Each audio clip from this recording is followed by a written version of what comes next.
Tengan todos muy buenos días. Antes de comenzar con el video de hoy me encantaría mucho disculparme con ustedes, ya que últimamente he estado bastante inactivo, pero la verdad es que no he tenido el tiempo suficiente para publicar videos o nuevos shorts.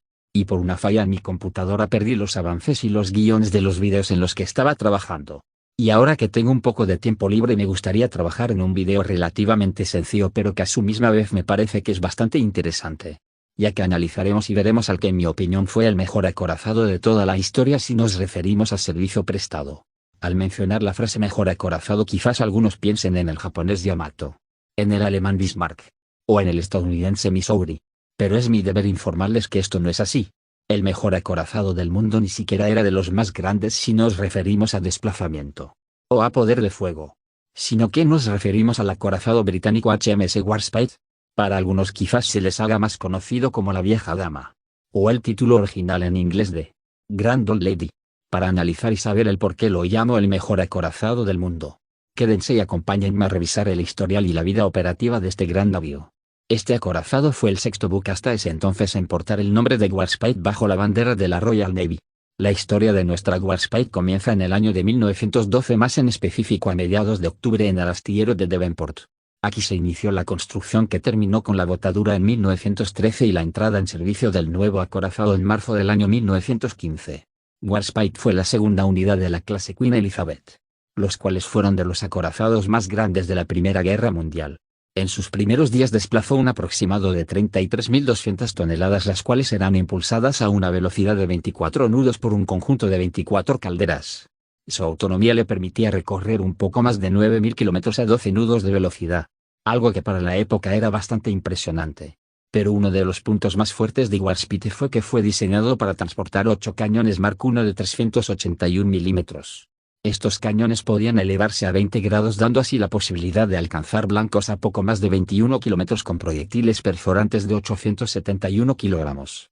Podían perforar un aproximado de 300 milímetros a 13 kilómetros y unos 229 milímetros a distancias máximas.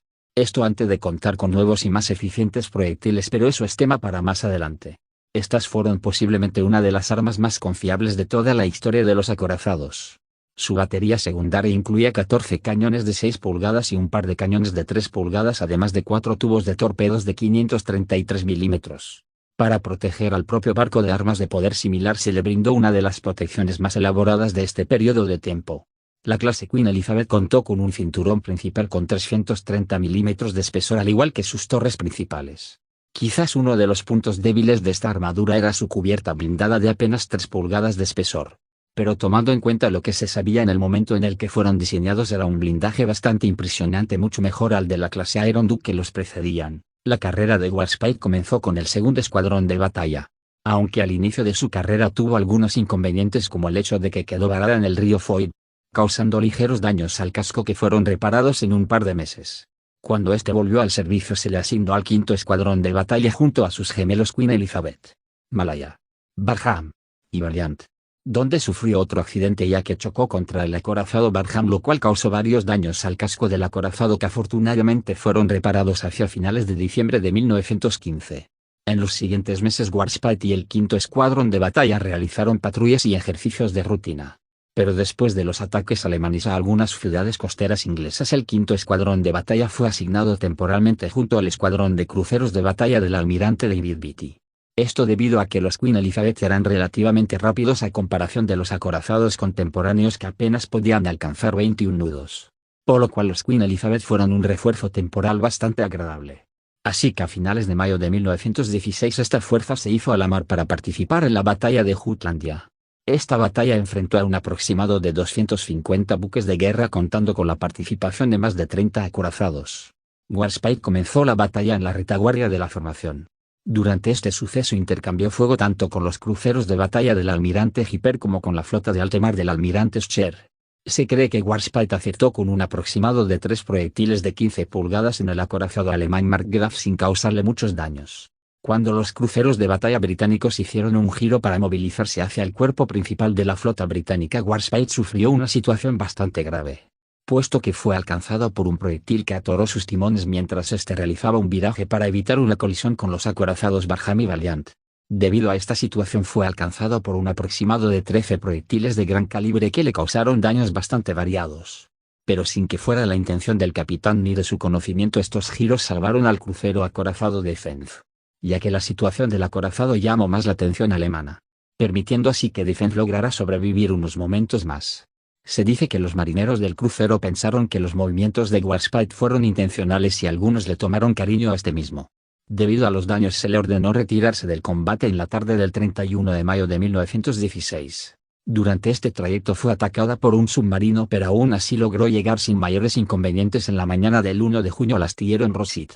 Después de ser reparado, Warspite sufrió de varios accidentes a lo largo de la guerra. La más relevante fue la colisión que sufrió con su gemelo Valiant, o el incendio en una de sus salas de calderas en 1917. La última acción de Warspite en la guerra fue escoltar a la flota alemana hacia su confinamiento en Scapa Flow. En el periodo de entreguerras, Warspite participó de varias maneras bajo la bandera de la Royal Navy. Por ejemplo, fue uno de los acorazados que asistió a la revisión naval de 1924.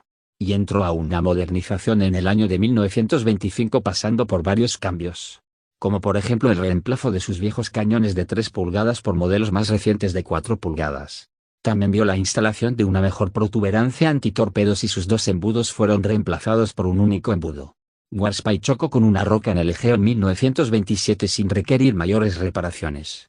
En 1931 tuvo participación en el conocido como motín de Invergirón. En 1933 tuvo una colisión con un barco rumano sin mayores daños. En 1934 comenzó una de las mayores reconstrucciones hasta esos años, reemplazando sus calderas y mejorando su gasto de combustible, reduciéndolo aproximadamente a la mitad. El blindaje de la cubierta principal se aumentó a 5 pulgadas sobre los cargadores y a 3,5 pulgadas sobre el resto del barco. Además de cambiar la subdivisión de las salas internas, sus torres principales aumentaron elevación hasta los 30 grados, dándoles un rango de casi 30 kilómetros. El armamento antiaéreo fue reforzado con cañones de 4 pulgadas y también por la presencia de cañones de 40 milímetros y ametralladoras de calibre 50. Los tubos torpederos restantes fueron retirados y su superestructura había sido reconstruida casi totalmente. Después de la modernización se esperaba que fuera el buque insignia de la flota del Mediterráneo. Durante este proceso se descubrió una herida que nunca cicatrizó del todo, puesto que los daños en el timón de Warspite durante Jutlandia la persiguieron durante toda su vida. Durante los años de 1938 y 1939 realizó varios ejercicios en aguas cercanas al Mediterráneo. En septiembre de 1939 se encontraba en Estambul, siendo llevada rápidamente de nuevo hacia Inglaterra para unirse a la Home Fleet, dando así inicio a su servicio durante la Segunda Guerra Mundial. Su primera tarea importante fue escoltar al convoy HX-9 desde Nueva Escocia hasta Reino Unido. Mientras realizaba esta tarea fue separado de las escoltas del convoy y se dirigió para interceptar a los acorazados alemanes de clase Scharnhorst.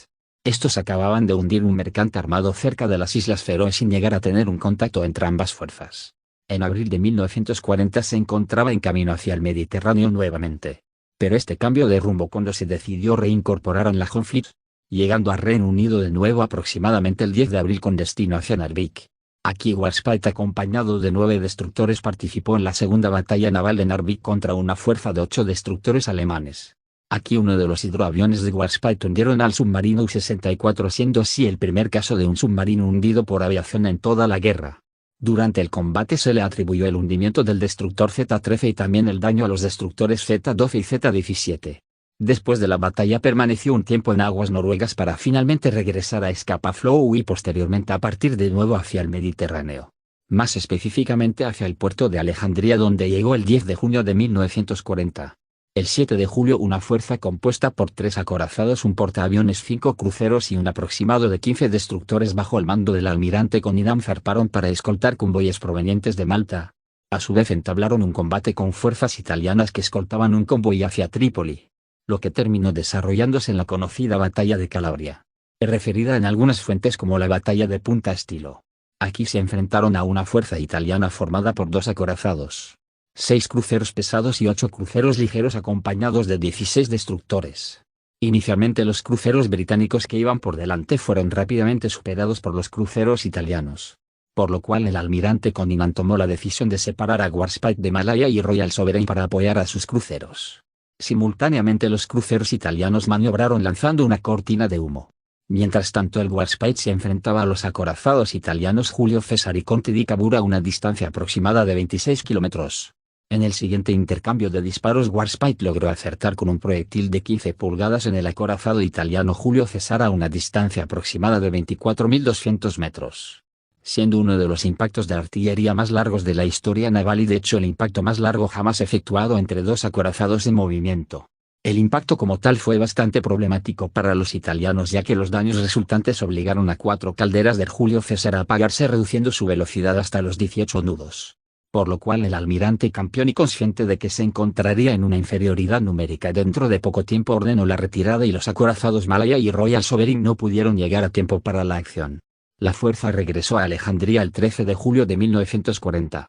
La siguiente acción de Warspite no fue hasta noviembre de 1940 cuando portaaviones británicos atacaron a la base italiana en Tarento, lo que le permitió en compañía de su gemelo Valiant bombardear una base de suministros italiana en Vlore.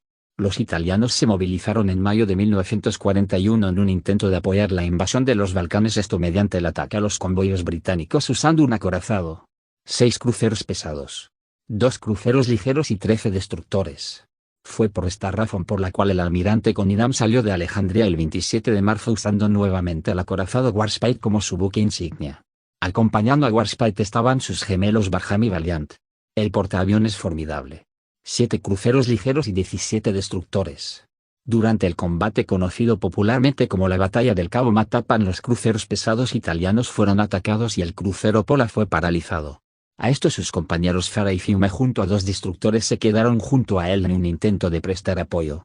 Cuando cayó la noche repentinamente fueron señalados por reflectores británicos.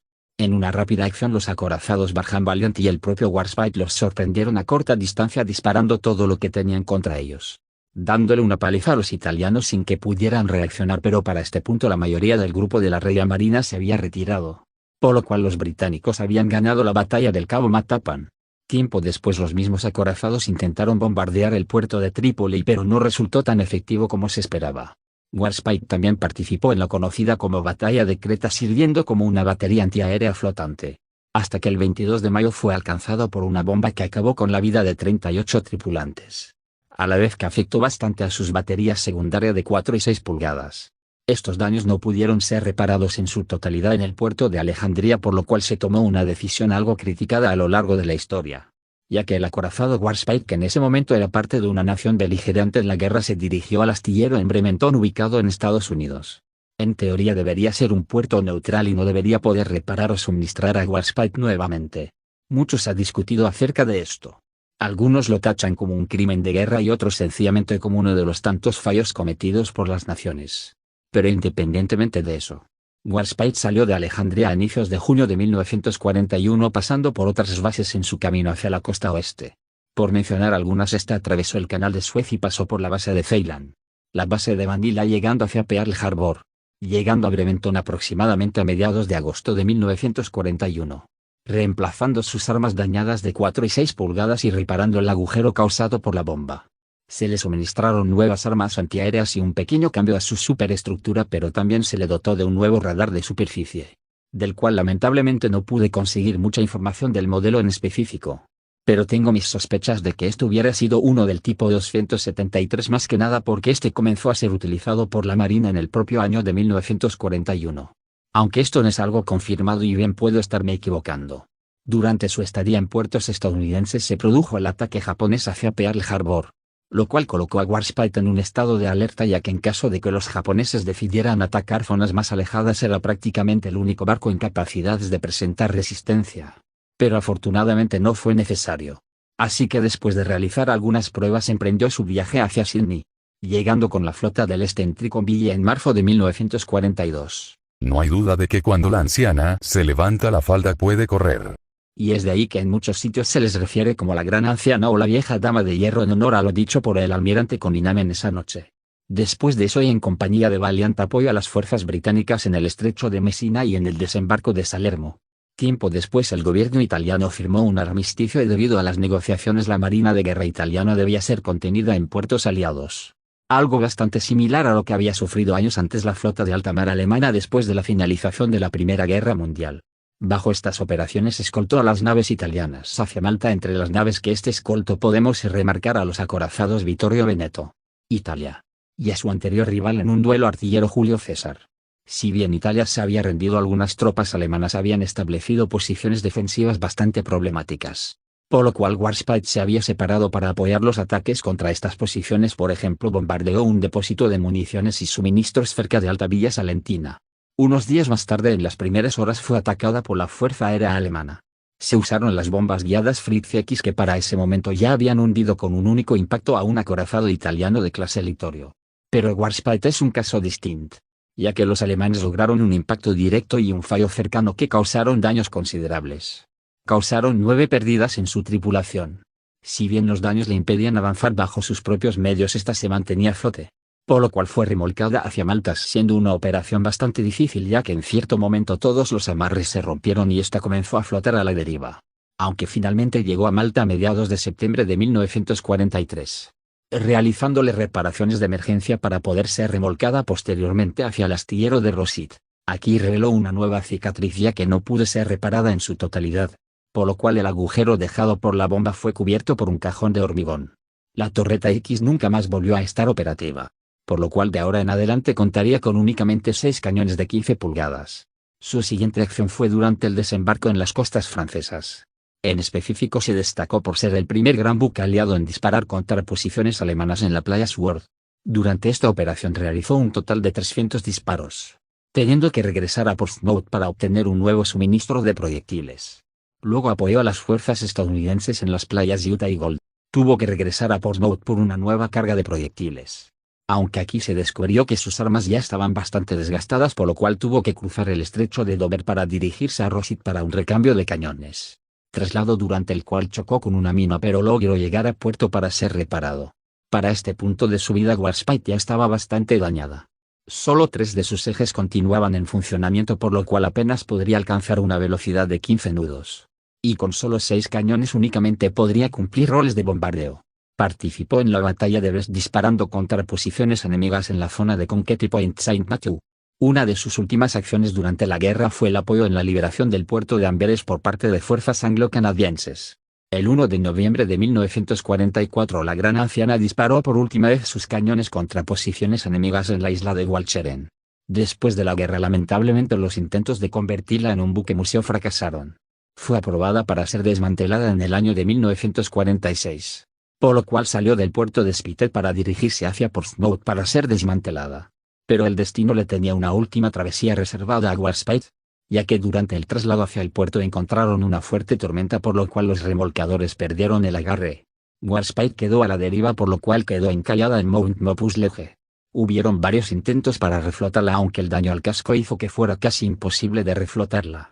Años después, en 1950, logró ser movida a unas pocas millas, aunque quedó varada en St. Michael's Mount. Finalmente se decidió el desguazarla en el lugar donde había encallado. Cerca del lugar se colocó un pequeño monumento en honor a Warspite, aunque varias de sus piezas están dispersas a lo largo del mundo. Por ejemplo, una de sus hélices fue entregada a la realeza noruega, que posteriormente la donó a la ciudad de Narvik. Y así casi 40 años de existencia llegaron a un injusto final. A lo largo de esos años participó en al menos 15 operaciones importantes. Por separar algunas podemos ver Jutlandia en 1916 o Calabria en 1940. Al principio del video mencioné que Warspite había sido el mejor acorazado de la historia, y me gustaría saber si para ustedes esta afirmación es verdad.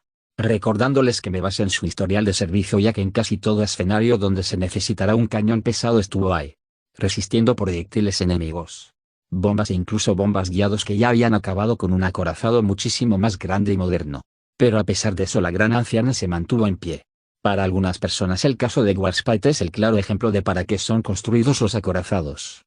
Como para algunas personas estos pueden llegar a representar los ideales del heroísmo, la fuerza y la resistencia de sus tripulaciones. Desde un punto de vista personal, el final de la vieja dama es el segundo final más amargo e injusto que pude sufrir alguna vez un buque de guerra. El primero posiblemente lo veremos en el siguiente video. Antes de despedirme, me gustaría preguntarles qué les pareció el video, y si les gustaría que relatara de igual manera sobre algunos otros buques de guerra de su elección. Sin mucho más que agregar, me despido de ustedes y les deseo feliz día. Que Dios los bendiga.